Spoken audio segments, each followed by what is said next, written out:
नमस्कार दोस्तों, आपका स्वागत है प्रूफ क्लासेस में। देखिए हम लोग ये वीडियो नंबर चौथा है और इसमें हम लोग क्या करेंगे, मगध के जितने भी इंपॉर्टेंट क्वेश्चन हैं, मगध साम्राज्य के जो हमारे रेलवे में पूछे गए हैं वो हम लोग आज यहाँ पे कवर करेंगे। ठीक है, करीब 20 से 21 या 22 क्वेश्चन या 23 क्वेश्चन करीब होंगे। आपको ये टेस्ट की तरह देना है। ठीक है, तो देखिए पहला क्वेश्चन क्या है कि बिंबसार के समय मगध की राजधानी कौन सी थी। ये चार ऑप्शन आपके पास है, बताइए।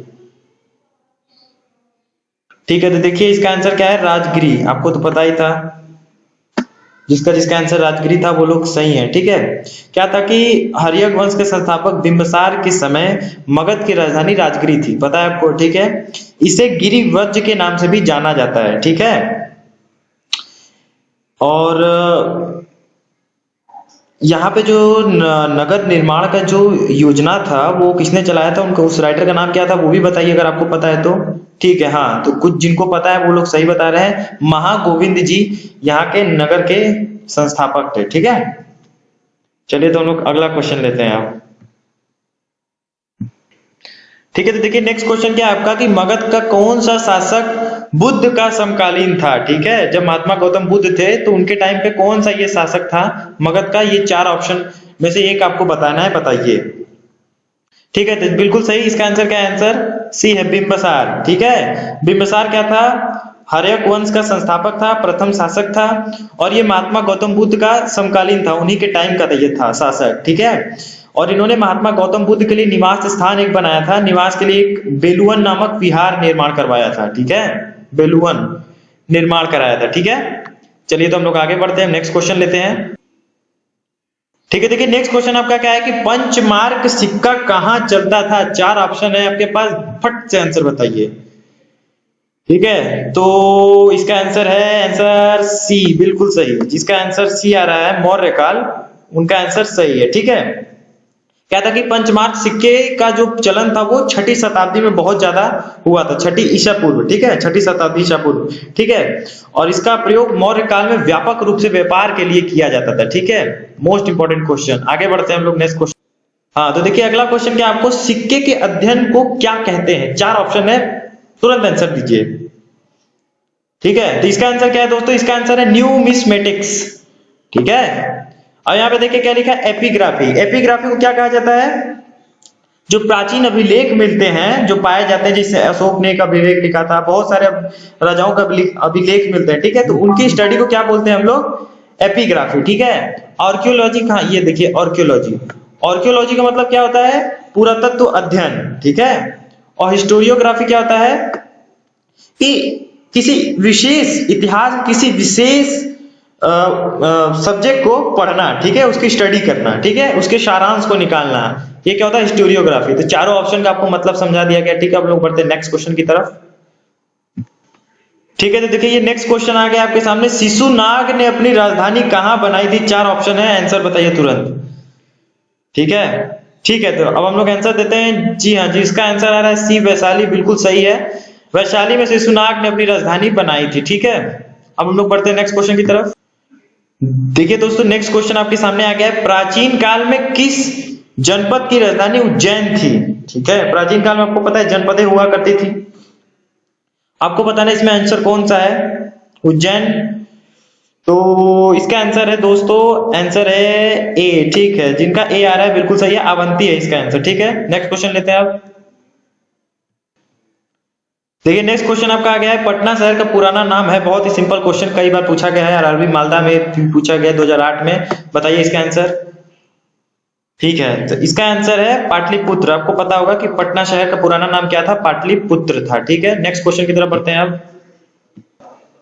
तो देखिए नेक्स्ट क्वेश्चन क्या है, अपने साम्राज्य के विस्तार में चंद्रगुप्त मौर्य की सहायता की थी, किसने की थी। चार ऑप्शन, बहुत ही सरल क्वेश्चन, लेकिन देखिए आरआरबी का पैटर्न समझिए आप, ऐसे ही क्वेश्चन आते हैं, हल्के में नहीं ले सकते आप। ठीक है, तो इसका आंसर जो सी दे रहे हैं बच्चे, बिल्कुल सही दे रहे हैं। आपको पता है कि इनके गुरु यानी कि चाणक्य, कौटिल्य, विष्णुगुप्त के नाम से भी जाने जाते हैं। ये चंद्रगुप्त मौर्य के प्रधानमंत्री भी थे और प्रधान पुरोहित भी थे। ठीक है, ये जो व्यक्ति थे बहुत बड़े कूटनीति मतलब ये कूटनीति में इनकी काफी ज्यादा रुचि थी और ये बहुत बड़े मददगार साबित हुए चंद्रगुप्त मौर्य के लिए। इन्होंने ही चंद्रगुप्त मौर्य का जो प्रशिक्षण किया था और उसके बाद उनके सीमाओं के विस्तार में काफी मदद किया था चंद्रगुप्त मौर्य के। ठीक है, तो हम लोग नेक्स्ट क्वेश्चन लेते हैं आगे की तरफ। ठीक है, देखिए नेक्स्ट क्वेश्चन क्या है आपका कि प्राचीन भारत का वो कौन प्रसिद्ध शासक शासक था जिसने अपने जीवन के अंतिम दिनों में जैन धर्म को अपनाया था। ठीक है, चार ऑप्शन आपके पास, फटाफट आंसर दीजिए। ठीक है, तो बिल्कुल सही, मौर्य। ठीक है, तो मौर्य वंश के जो संस्थापक थे चंद्रगुप्त मौर्य, उन्होंने अंतिम दिनों में जैन धर्म को अपनाया था। ठीक है, जैनियों के अनुसार एक व्यक्ति की मृत्यु उन्होंने अपने आंख से देखी थी, उसके बाद उन्हें सारा जीवन निरर्थक लगने लगा था। उनकी इच्छा और जगी और वो आध्यात्म की तरफ बढ़ गए और जैन धर्म को अपना लिया। ठीक है, इनके जो गुरु थे, जो साधु थे इनके, जैन जो उनको शिक्षा दीक्षा दिया जिन्होंने, उनका नाम था भद्रबाहु। ठीक है, जैन साधु भद्रबाहु। हम लोग नेक्स्ट क्वेश्चन लेते हैं। ठीक है, देखिए नेक्स्ट क्वेश्चन क्या है, अशोक ने बुद्ध धर्म के प्रचार के लिए विदेश में किसको भेजा था? चार ऑप्शन बताइए, इसका आंसर क्या है? ठीक है, इसका आंसर जो सी दे रहे हैं संघमित्रा, बिल्कुल सही दे रहे हैं। ठीक है, क्या था कि अशोक कलिंग को युद्ध जीतने के बाद वहां की त्रासदी को देखे और उनको लगा कि युद्ध और मारकाट में कुछ नहीं रखा है। फिर उन्होंने क्या किया कि बुद्ध धर्म अपनाने का फैसला किया, फिर वो बुद्ध धर्म की तरफ बढ़ गए। उसके बाद उन्होंने टीम्स तैयार की भिक्षुओं की, जिनका काम था कि बौद्ध धर्म को आगे ले जाना। उनमें उनके स्वयं पुत्र और पुत्री भी थी। उनके पुत्र महेंद्र और पुत्री संघमित्रा को उन्होंने श्रीलंका भेजा बुद्ध धर्म के प्रचार के लिए। ठीक है, अब हम लोग नेक्स्ट क्वेश्चन लेते हैं। देखिए नेक्स्ट क्वेश्चन क्या है आपका, भारतीय राष्ट्रीय पंचांग किस नाम से जाना जाता है? चार ऑप्शन, बहुत ही सरल सवाल, बता दीजिए इसका आंसर। ठीक है, तो इसका आंसर क्या है, शक संवत। ठीक है, इसे शक कैलेंडर के नाम से भी जाना जाता है। इसकी जो तिथि है वो 78 ईस्वी है। ठीक है, और भारत सरकार को जो गजट होता है वो शक संवत का ही प्रयोग करता है। ठीक है, तो हिंदू मैथोलॉजी का ये कैलेंडर है। चलिए आगे बढ़ते हैं, नेक्स्ट क्वेश्चन लेते हैं हम लोग अब। ठीक है, देखिए क्या है अगला क्वेश्चन, चाणक्य को निम्न नाम से जाना जाता था। बहुत ही सरल सवाल, बता सकते हैं आप लोग, बताइए इसका आंसर क्या है? ठीक है, तो इसका आंसर क्या है, आंसर बी है, बिल्कुल सही बता रहे हैं आप, विष्णुगुप्त। ठीक है, चाणक्य को इतिहास में विष्णुगुप्त, कौटिल्य और भी अन्य नामों से जाना जाता था। इन्हें पुराणों में श्रेष्ठ ब्राह्मण का दर्जा दिया गया है। ठीक है, पुराणों में श्रेष्ठ ब्राह्मण कहा गया है। ठीक है, इन्होंने अपने एक बहुत फेमस बुक लिखी थी अर्थशास्त्र। हालांकि नाम इसका अर्थशास्त्र, लेकिन ये अर्थशास्त्र से रिलेटेड नहीं है, ये राज शासन के ऊपर है। ठीक है, पॉलिटिक्स के ऊपर है। ठीक है, इसमें 15 अधिकरण और 180 प्रकरण थे और टोटल श्लोक मिला लें तो 4000 श्लोक थे इस पूरी किताब में। ठीक है, चलिए आगे बढ़ते हैं अब। देखिए नेक्स्ट क्वेश्चन आ गया है, बहुत ही फेमस सवाल, सिकंदर की मृत्यु कहां हुई थी? खैर ये बहुत ही सिंपल सवाल है, बता दीजिए इसका आंसर। देखिए सिकंदर का मृत्यु कहां हुआ था? बेबीलोन में हुआ था। बिल्कुल ठीक समझा आपने, बेबीलोन में ही इनका मृत्यु हुआ था, लगभग 323 ईसा पूर्व। ये डेट आप लोग चेक कर लीजिएगा, 323 ईसा पूर्व मुझे याद है जहां तक। ठीक है, बेबीलोन में इनका मृत्यु हुआ था। और इनके पिता का नाम क्या था? फिलिप द्वितीय, फिलिप सेकेंड। ठीक है, और ये 326 ईसा पूर्व में भारत विजय के लिए अभियान चालू किए थे, परंतु कामयाब नहीं हो पाए। ठीक है, पूरी दुनिया को जीत लिया सिकंदर ने, लेकिन भारत में वो नहीं टिक पाया। ये लीजिए आपका नेक्स्ट क्वेश्चन, निम्नलिखित में से कौन सा भारत का प्राचीनतम राजवंश है? चार ऑप्शन है, जो पढ़ा होगा इसका आंसर दे सकता है, थोड़ा दिमाग लगाइए। ठीक है, जो इसका आंसर सी दे रहे हैं बिल्कुल सही दे रहे हैं, चंद्रगुप्त मौर्य, मौर्य संस्थापक। ठीक है, इन्होंने ये जो क्या है, चारों ऑप्शन में सबसे पुराने हैं। ठीक है, इनके गुरु थे कौन थे? चाणक्य जी थे। ठीक है, नेक्स्ट क्वेश्चन हम लोग लेते हैं। देखिए सेम उसी तरह का क्वेश्चन एक और पूछा गया रेलवे में, लेकिन इस बार ऑप्शन थोड़े अलग अलग है, वो सेम क्वेश्चन नहीं है। निम्नलिखित में से कौन सा प्राचीनतम राजवंश है? ठीक है, इसका आंसर दीजिए आप।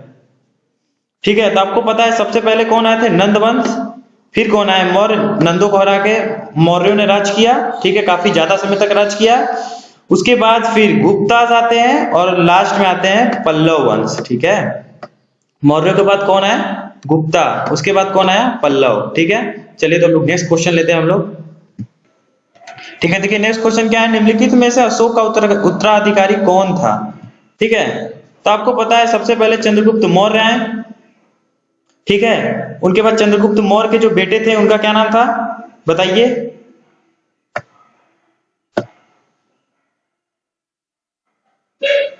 ठीक है। चंद्रगुप्त मौर्य के बेटे क्या नाम था? बिंदुसार था, ठीक है। और बिंदुसार के बेटे क्या नाम था? अशोक था। और अशोक के बेटे का नाम था कुणाल, ठीक है। तो इसका आंसर क्या हो जाएगा? कुणाल, ठीक है। थोड़ा सा आंसर में मेरे कंफ्यूजन हो गया था, आप लोग एक बार मैच कर लीजिएगा, लेकिन जो मैंने सीक्वेंस बताया यही सीक्वेंस सही है, ठीक है। ये देखिए नेक्स्ट क्वेश्चन आ गया, अशोक किस वंश से संबंधित है? बहुत ही सरल सवाल। अशोक किस वंश से थे? मौर्य वंश से, ठीक है। और ये किसके बेटे थे? बिंदुसार के बेटे थे, ठीक है। चलिए आगे क्वेश्चन ले लेते हैं हम लोग अब। नेक्स्ट क्वेश्चन है आपका, ब्राह्मी लिपि को किसने स्पष्ट किया? मतलब उसको कौन बता पाया कि क्या लिखा है इसमें? तो इसका आंसर बताइए क्या है। अच्छा क्वेश्चन है ये, आरआरबी चंडीगढ़ स्टेनो में पूछा गया सवाल 2008 में, ठीक है। तो इसका आंसर क्या है? बिल्कुल सही, अगर जिसको पता है, बी जेम्स प्रिंसेप। बहुत बड़ा नाम, कलकत्ता में जो टकसाल है हमारे, जहाँ सिक्के बनते हैं, वहां पे ये एक अधिकारी थे, ठीक है। लेकिन इनकी रुचि इधर भी थी, हिस्ट्री में, ठीक है। तो इन्होंने क्या किया, ब्राह्मी लिपि को स्पष्ट किया कि ये क्या लिखा है उसका, उसको समझाया पूरी दुनिया को, ठीक है। आगे बढ़ते हैं हम लोग। देखिए नेक्स्ट क्वेश्चन आपका क्या है कि अशोक के अभिलेखों को सर्वप्रथम किसने पढ़ा? 4 ऑप्शन है, बताइए, ठीक है। तो इसका भी आंसर क्या है? जेम्स प्रिंसेप ही है, प्रिंसक नहीं, जेम्स प्रिंसेप, ठीक है। ये बहुत बड़े विद्वान आदमी थे, ठीक है, इनको हल्के में मत लीजिए। 1837 वो डेट था जिसने अशोक के अभिलेखों का अध्ययन किया, ठीक है। चलिए आगे बढ़ते हैं हम लोग, अब नेक्स्ट क्वेश्चन लेते हैं अपना। देखिए बहुत ही सरल सवाल, अशोक ने इन सभी में से कौन सा धर्म अपनाया था? आपको बताइए इसका आंसर क्या है। इसका आंसर ए है, बुद्ध धर्म को ही अपनाया था। इसमें क्या कुछ बताना है, तो बच्चे बच्चे को पता है ये बात। देखिए अगला क्वेश्चन है, बड़ा ही बेहतरीन सवाल है। अपने अभिलेखों में प्रायः जिस नाम से अशोक संदर्भित था वह है, मतलब अशोक को किस नाम से अभिलेखों में लिखा गया है? चलिए ठीक है, इसका आंसर बताइए आप लोग। तो ठीक है, इसका आंसर क्या है? प्रियदर्शी, ठीक है। देव नाम प्रिय, ठीक है, या फिर प्रियदर्शी, या फिर देवताओं का प्रिय राजा। अशोक को उनके जो शिलालेख है, अभिलेख है, उसके माध्यम से बताने की कोशिश की गई है, ठीक है। देवताओं का फेवरेट राजा, ठीक है। देखिए नेक्स्ट क्वेश्चन है, थोड़ा डीप क्वेश्चन है। सम्राट अशोक पर कलिंग युद्ध के प्रभाव को निम्न पर देखा जा सकता है। ऑप्शन के ऊपर ध्यान देंगे तो आंसर बता देंगे। चलिए बताइए आंसर। ठीक है, बिल्कुल सही बात। चट्टान में जो आलेख मिले थे उनको पढ़ के ये समझा गया कि अशोक के ऊपर जो कलिंग युद्ध हुआ था उसका काफी गहरा असर पड़ा था, ठीक है। अशोक के मन में काफी दुख उत्पन्न हुआ इसको देख के, उन्होंने उनको लगा कि अब मुझे इन सब चीजों को छोड़ देना चाहिए, मारकाट को छोड़कर बुद्ध धर्म को अपना लेना चाहिए, ठीक है। तो अगला क्वेश्चन है, किस स्थान के निकट प्रसिद्ध कलिंग युद्ध लड़ा गया था? चलिए आंसर बताइए। ठीक है, तो आपको पता है कि कलिंग कहाँ पे पड़ता है? आपका उड़ीसा में पड़ता है, लेकिन यहाँ पे आंसर को थोड़ा मॉडिफाई किया गया है, तो उसमें से भी आपको बताना है कौन सा। तो इसका आंसर ठीक है, जो बता रहे हैं अभी बिल्कुल सही है। ढौली जो जगह है वो उड़ीसा में ही पड़ता है, कलिंग, ठीक है, वहीं पर है। नेक्स्ट क्वेश्चन हम लोग लेते हैं दोस्तों, वेट करिए थोड़ा सा। अगला क्वेश्चन है, अशोक ने अपने शिलालेखों में अपने समकालीन दक्षिण के किस राज्य का उल्लेख नहीं किया था? बता दीजिए। थोड़ा सा डीप क्वेश्चन है, डीप क्या पढ़े हैं तो कुछ भी डीप नहीं है, ठीक है। तो इसका आंसर क्या है? कुषाण। थोड़ा पढ़ेंगे आप, क्योंकि ये तो टेस्ट है, इसमें तो मैं थ्योरी समझा नहीं सकता, ठीक है। देखिए एक सिक्के के ऊपर क्वेश्चन है, मौर्य साम्राज्य में प्रचलित मुद्रा का नाम क्या था? ठीक है, तो इसका आंसर ठीक है, जो आंसर ये दे रहा है बिल्कुल सही है, ठीक है। क्या है कि देखिए मौर्य साम्राज्य में बहुत सारे सिक्के चलते थे, उसमें जो सबसे प्रचलित है वो पण है, ठीक है। मौर्य काल में सोने का सिक्का, चांदी का सिक्का, तांबे का सिक्का बनाता था, इनको क्या कहा जाता था? निष्क, सुवर्ण। जो चांदी का सिक्का था उसे हम लोग कशार्पण कहते थे या धरण भी कहते थे, ठीक है। और जो तांबे का सिक्का था उसे मानक, अरे सॉरी, माशक, ठीक है, माशक कहते थे, ठीक है। और एक कांकड़ी, जो तांबे का एक छोटा सा सिक्का होता था उसे कांकड़ी बोलते थे ये लोग, ठीक है। नेक्स्ट क्वेश्चन की तरफ पढ़ते हैं। निम्नलिखित में से कौन सा मौर्य वंश का शासक नहीं है? बहुत ही सरल सवाल, अगर मौर्य वंश पढ़ेंगे तो आपको अच्छे से पता होगा कि कौन इसमें है जो नहीं है, ठीक है। तो इसका आंसर क्या है? अजातशत्रु, ठीक है। अजातशत्रु क्या था? एक हर्यक वंश का शासक था, ठीक है। मगध के ऊपर इसने भी शासन किया था। इसका उपनाम भी कई बार पूछते हैं, बताइए उपनाम क्या है, फटाफट बताइए। इसका उपनाम क्या है, कुणिक। ठीक है, चलिए नेक्स्ट क्वेश्चन हम लोग लेते हैं। ठीक है, देखिए नेक्स्ट क्वेश्चन क्या है, मौर्य वंश का अंतिम राजा कौन था। ठीक है, आंसर बताइए। इसका आंसर क्या है दोस्तों, ठीक है, बिल्कुल जो एज समझ रहे हैं बिल्कुल सही दे रहे हैं, बृहद। ठीक है, ये क्या थे कि मौर्य वंश के अंतिम शासक थे, और इनके साथ धोखा ये हुआ कि इनका जो सेनापति था उन्होंने इसको इनको युद्ध में परास्त कर दिया था। उसका नाम क्या था, शंगु। पुष्यमित्र शंगु इनका नाम था, और बृहद को हरा के इन्होंने शंगु वंश की स्थापना की थी। ठीक है, मौर्य वंश का नाश कर दिया। देखिए बहुत बढ़िया क्वेश्चन आपके सामने, प्रसिद्ध सांची स्तंभ किसके समय बना था, किसके समय में बना था, किसने बनवाया था, यही बता दीजिए। 4 ऑप्शन है, फटाफट बताइए इसका आंसर। तो आपको पता है कि इसका आंसर क्या है, अशोक। अशोक बहुत बड़े फॉलोवर थे। ठीक है, कलिंग के युद्ध के बाद इन्होंने बुद्ध धर्म को एकदम गांठ बांध के अपना लिया था। ठीक है, इस जो सांची का स्तंभ है इसके अशोक ने बनवाया था। सांची और सारनाथ में अगर आप जाएंगे तो वहां देखेंगे कि 4 सिंह मतलब 4 शेर की जो आकृति है वो बनाई गई है। तो वो मतलब सांची और सारनाथ दोनों के स्तंभों पर एक साथ बनाया गया था, एक ही टाइम में। ठीक है, इंपॉर्टेंट क्वेश्चन है दोस्तों। नेक्स्ट क्वेश्चन है आपका, पाटलिपुत्र बोले तो पटना निम्नलिखित में से किन नदियों के संगम पर बसा है। बिहार और पटना के लोग जो हमारे चैनल को देखते हैं वो अच्छे से इसका आंसर दे पाएंगे। ठीक है, तो इसका आंसर क्या है, कॉमन सेंस से वे बता सकते हैं, गंगा और सोन नदी के संगम पर पटना शहर या फिर पाटलिपुत्र बसाया गया था। ठीक है, नेक्स्ट क्वेश्चन हम लोग लेते हैं दोस्तों। देखिए नेक्स्ट क्वेश्चन आपका, ईसा पूर्वी 2वीं सदी में कागज बनाने की कला किसने खोजी थी। सबसे पहले किसने खोज की कागज बनाने की, सीधे सीधे बोली तो। देखिए तो इसका आंसर क्या है, चीनियों ने। कहा गया, ऑप्शन ए, चीनियों ने इसका खोज किया था। लास्ट क्वेश्चन आपका है कि चंद्रगुप्त किसका प्रधानमंत्री था। बहुत ही सरल सवाल। ठीक है, तो इसका आंसर क्या है, चंद्रगुप्त मौर्य के ही वो प्रधानमंत्री थे। इन्होंने ही बहुत बड़ा हाथ था, इनका ही बहुत बड़ा हाथ था मौर्य साम्राज्य को स्थापना कराने में। ठीक है, तो ये हमारा कंप्लीट होता है पूरा वीडियो। देखिए दोस्तों, लंबा वीडियो इसलिए जाता है क्योंकि आपको एक्सप्लेनेशन भी देना होता है। ठीक है, अगर एक्सप्लेनेशन नहीं देना होता तो बहुत शॉर्ट में वीडियो बन जाता है, लेकिन अगर आप मतलब और भी चीजों को सुनेंगे और आंसर देंगे तो आपका नॉलेज बढ़ेगा। ठीक है, और यकीन मानिए रेलवे का जो आपका एग्जाम आने वाला है उसमें इसी लेवल के क्वेश्चन आएंगे, और देखिए कितना बार क्वेश्चन रिपीट भी हुआ है। तो अगर आप यहाँ से वीडियो से जुड़े रहेंगे तो निश्चित ही आपको किसी न किसी स्लाइड से कुछ न कुछ तो आपका फंसने ही वाला है। अगर आप पूरी स्लाइड्स को कवर करते हैं, पूरे वीडियो को देखते हैं, तो आप चिंता मत करिए, आपका कोई ना कोई चीज तो फंसेगा जरूर। और नहीं भी फंसेगा तो क्या हुआ दोस्तों, एज अ टेस्ट आप अपने नॉलेज को बूस्ट अप कर सकते हैं। इससे आपको कुछ घाटा नहीं है, फायदा ही है। ठीक है, तो आपका समय नहीं बर्बाद करूंगा।